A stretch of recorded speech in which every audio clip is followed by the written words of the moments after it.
This is probably the best top-down picture for South Africa in 10, 15 years, David. As I said, it's a windfall. It's not our own doing. A lot of it is Trump and the US is doing, creating this uncertainty in the bid for store value assets. Things like removing the president of Venezuela and now trying to conquer or capture Greenland from the European Union. Investors are more and more looking for assets that are protected from conflict emerging globally.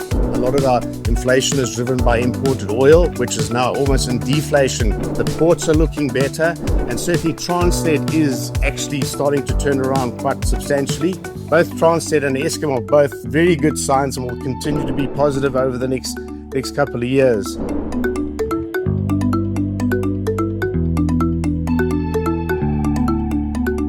"2025 will go down in history as a standout year. And in my opinion, it's the year where the world order we've been living in, the post-Cold War era starting in 1990, officially came to an end. A lot of us lived in that time. It was a period of peace. It was a period of fairly low conflicts on the global level. And I think this has all changed with the new US policies towards the rest of the world. It started in April with a Trump tariff shock, and that sent markets down in that period of time, but settled after a few weeks. But it's then picked up again towards the end of 2025 and into 2026, with the US withdrawing from the World Health Organization's more than 50 other United Nations bodies that withdrew from, and at the same time, really putting pressure on other countries to achieve US-specific objectives. Think of things like removing the president of Venezuela and now trying to conquer or capture Greenland from the European Union. This is just adding lots of uncertainty and has had a massive impact on the investment landscape. So the main things we want to cover today from a macro perspective is the store of value thesis, which we really think comes into play with the new world order we're in, and then artificial intelligence. So let me first quickly touch on what happened in AI during the year. We've been talking about this consistently since ChatGPT launched 3.5 years ago, and every year the AI models just continue to get better at a very rapid rate. I think the standout features in 2025 was that the AI models won a gold medal at the International Maths Olympiad and a gold medal at the IOI, which is the International Computer Program Olympiad. This means these AI models now compete at like a top 100 people in the world kind of level. That's what it takes. There's only about 100 humans that can get gold medals in these events. So that's how good the AI has become. We think it's an extremely exciting period to be alive and to see how these trends develop. I think the main thing impacting markets in the last 3 or 6 months is just how much these companies are investing into data centers and GPUs to benefit from this AI trend. And the main trend we think the market's watching and nervous about the last 3 months and into 2026 is, does the spend run ahead of these massive AI improvements that we're seeing? And companies need to carefully monitor to keep their CapEx spend in balance with the benefits they're getting from AI. And that's a trend we're going to watch very closely in the year ahead. On to the store of value thesis. I think given the uncertainty in the geopolitical environment, investors are more and more looking for assets that are protected from conflict emerging globally. The first asset that naturally comes to mind is gold. It's been an asset that humans have owned for thousands of years as a form of money and to protect their wealth. And I think that kind of animal instinct from 10,000 years ago is really kicking in the last year. And given the strong run in gold, I think it was up 65, 70% in 2025. It's now moved to silver and other precious metals. And I think it's going to be a very interesting trend to watch. So one of the ways we've played the store of value thesis in the portfolio is through a company called Pan-African Resources, a South African gold miner. Dave's very close to it. Dave, do you want to take us through some of the benefits we see in Pan-African? Yes, Jacques. I think Pan-African is an exceptional management team. It has a number of underground as well as surface mines, retreating old surface material. And what we're excited about in Pan-African is that certainly at these gold prices, there's a massive volume opportunity over the next 3 to 4 years to even potentially double their current gold production, which is a very exciting prospect for us. We love the management team. They've got a can-do attitude. They're a very entrepreneurial team, and it's something that we're very happy being a big investor in. I think that moving on a little bit from just gold and platinum, I think what we're also excited about is the opportunity that this has raised for South Africa Inc. I think that despite gold going down in our relevance over many, many years, we still do just over 100 tons of gold, which equates to about 3.3 million ounces. And at spot prices, that's about $15 billion of export revenue. And what we've seen, as you pointed out recently, is that the precious metals are now cascading into the PGMs, which obviously we do have a slightly more significant hold of as South Africa. And if we look at the spot deck on PGMs at the moment, we've literally almost got $20 billion of revenue at spot prices. We're doing some numbers recently on what this means for SA Inc. and particularly our balance of trade. Just if we combine our biggest exports, which are obviously gold and PGMs, and our biggest import, which is obviously oil, we see at spot prices right now, almost 180 billion rand swing in our balance of payments from 2025 into 2026. It's massive. So, I mean, it becomes a really nice tailwind for SA Inc. And I think what's exciting about that is obviously from a balance of payments point of view and a currency strength point of view, which obviously we have seen. But I think the point being that even though the rand was about 15-16% stronger, about half of that was dollar weakness last year. So potentially the rand can still go significantly stronger, particularly with these flows of metals going out. In addition to that, we also see the potential for a lot of expansion opportunities. We've mentioned, for example, Pan-African, that all of a sudden a lot of projects become very interesting right now.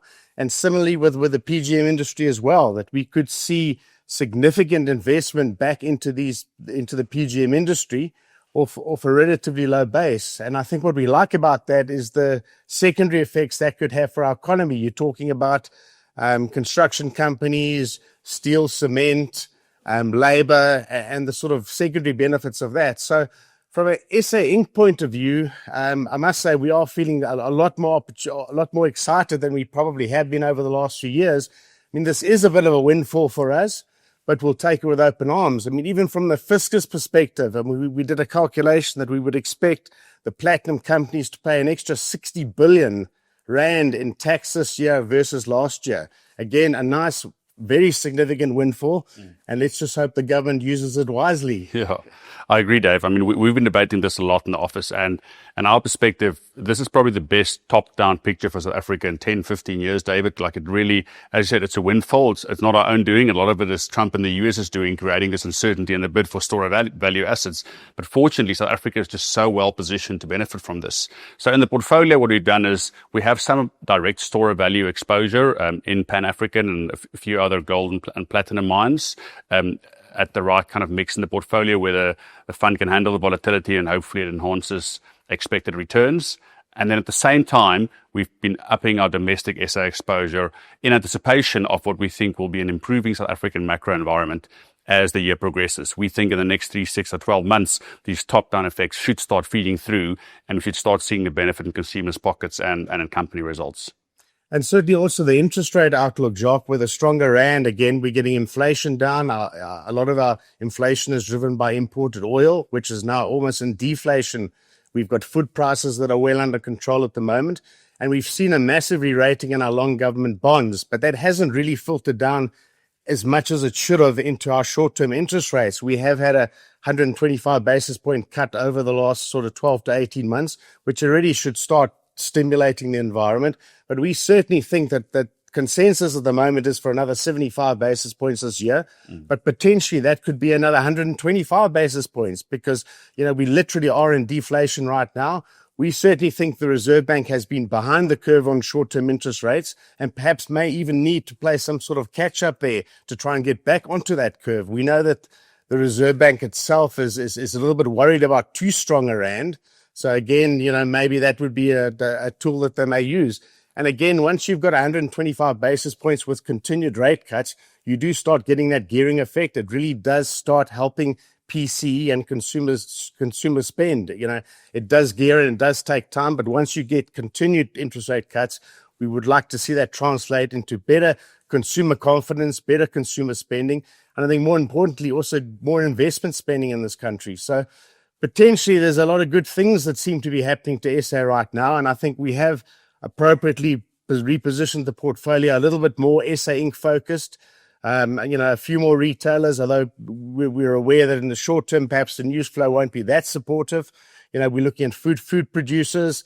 We're looking at some construction companies. So again, I think we are far more constructive on the outlook for SA than probably we have been in a number of years. Now, if we want to talk about the negatives, that's easy to do. I think, well, let's finish on the positives first. I think we are still seeing good reforms on Transnet. There's no doubt that the feedback has been very positive from a lot of the commodity producers and exporters. The ports are looking better, and certainly Transnet is actually starting to turn around quite substantially. We've seen the Eskom story also be a great success. And again, a combination of both people moving off the grid to renewables, which is a trend that continues unabated, as well as obviously then, themselves having a lot of customers that are starting to come off the grid, be it smelters or quite big users like that. So Eskom now has the room to maneuver and the room to reinvest back in their business and to do the proper maintenance they should have done over the last 5 or 6 years. So we certainly think that both Transnet and Eskom are both very good signs and will continue to be positive over the next couple of years. I mean, I guess the negative outlook on SA is obviously politics, that continues, unfortunately, unabated. ANC succession, local government elections. And I think certainly from my perspective, the biggest negative is obviously the lack of municipal delivery. The water issue is now front of mind in most municipalities. And again, although there is some intervention from the presidency going into those municipalities, we do need to see a lot more thrust and a lot more effort being put into trying to turn those municipal delivery issues around. So, as always, positives and negatives, but certainly the positives as we sit right now massively outweigh the negatives. And as we sit, we are quite excited about, a real potential SA lifting its growth rate, which, as we know, we all need. I mean, I think that growth solves a lot of issues, and if we can create employment and grow this economy, I think that's also a very good, attractive entry point for foreigners to start getting involved as well. I mean, it was quite interesting to see that the foreigners certainly came for our bonds in size last year, buying probably around 60 billion rands worth of SA bonds, and obviously helping the re-rating there. But they were still massive sellers of SA equities. And as soon as we can start putting growth runs on the board, that's when I think we're going to start getting the foreigners coming back into our market, looking for banks, retailers, food producers, and the sort of stuff like that. Very much agreed, Dave. Thanks. So, I mean, big picture, I'd say that the key themes in the portfolio are still the AI theme we've been owning for 2 or 3 years. That's probably the defining global trend of the next 10 or 20 years. But I think the two kind of key new components would be store of value assets, given this rising geopolitical uncertainty, and then an increased focus on domestic SA and increased exposure there in anticipation of this SA economy improving. On the business front, one other thing to mention is we have got a new flagship fund called the Parent Capital Vision Fund. This was launched in April 2024, and it came around from investor appetite for a higher risk, higher volatility type mandate. This is for investors that are willing to tolerate more volatility, which allows us to take more concentrated positions in some of our best ideas, and hopefully it leads to potentially higher returns, but with potentially higher drawdowns. The fund also had a very nice 2025 with a kind of 29% total return for the year.